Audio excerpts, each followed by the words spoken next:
If you look at the major powers of the ancient world around 2500 BCE, you expect a very specific kind of society.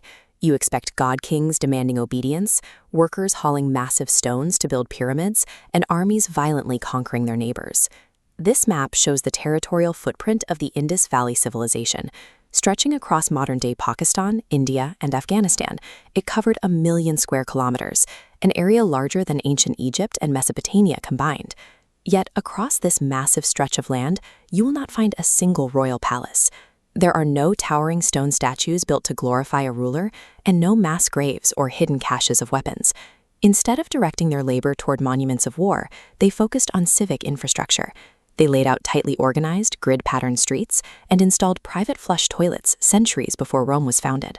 Millions of people managed to coordinate across a vast geography and maintain strict civic order without a centralized military to force their compliance.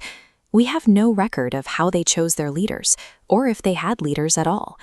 This coordination begins with the foundational unit of their society, the fired clay brick. Whether a mason was building a wall in the northern mountains or a port hundreds of miles south, every single brick was baked in a kiln to be exact same proportions, a precise ratio of 1 to 2 to 4.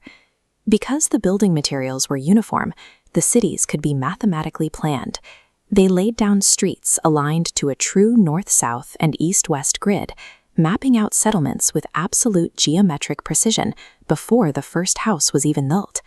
Inside the homes lining those streets, ordinary citizens lived with a rare level of sanitation. Walk into a standard courtyard house, and you would find a private bathroom equipped with a drained washing area. Water flowed through a ceramic wall pipe directly into a stone-covered drainage trench beneath the street. Every household connected to this downward flow, feeding a citywide sewage grid that was regularly inspected and cleaned. They engineered the world's first urban sanitation network. You cannot build an interlocking underground plumbing system by accident. This level of systemic cleanliness required rigorous oversight and an effective planning authority to maintain the grid. That organization scaled up to their international trade. In the coastal city of Lothal, they engineered a planned dockyard, using a tidal lock to safely harbor trading ships sailing in from Mesopotamia. Merchants traveled thousands of miles to trade for manufactured goods, like carnelian beads. The Indus artisans were the only society capable of drilling microscopic holes through this hard stone to create these elongated, perfectly smooth red beads. This animated diagram shows how they kept that trade fair. They used standardized stone weights based on a precise binary scale, 1, 2, 4, 8, 16, and 32. A merchant at the dockyard used the exact same scale as a merchant 1,000 kilometers inland. Yet at the very top of their largest cities, where you would expect to find a sprawling treasury or a throne room, there is only a massive sunken brick pool.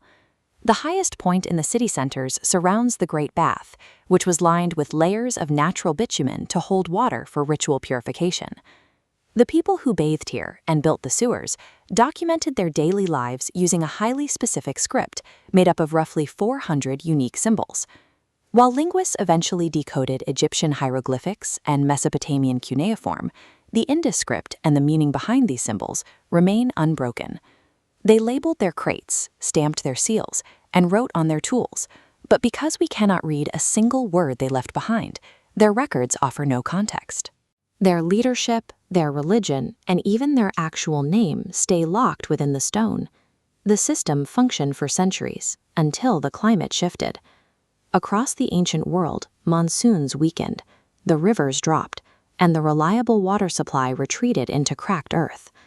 A regimented society relies on absolute stability. When crops failed in the outer agricultural zones, the supply lines snapped, and the densely packed urban centers could no longer sustain their populations. The cities buckled under the strain. Bricks lost their uniform shapes as residents hastily patched walls. Without regular maintenance, the drainage networks clogged and overflowed. There was no sudden invasion or fiery war. The inhabitants walked away. Over the course of a few decades, they packed whatever they could carry and left their meticulously planned cities to decay.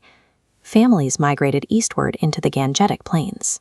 They built smaller, decentralized villages, carrying their knowledge of agriculture and craft with them to seed the foundations of modern South Asia. Their descendants lived on, preserving their daily traditions.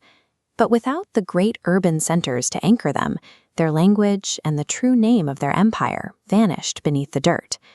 We often measure historical greatness by the size of the monuments a king builds to his own name. The Indus Valley offers an alternative.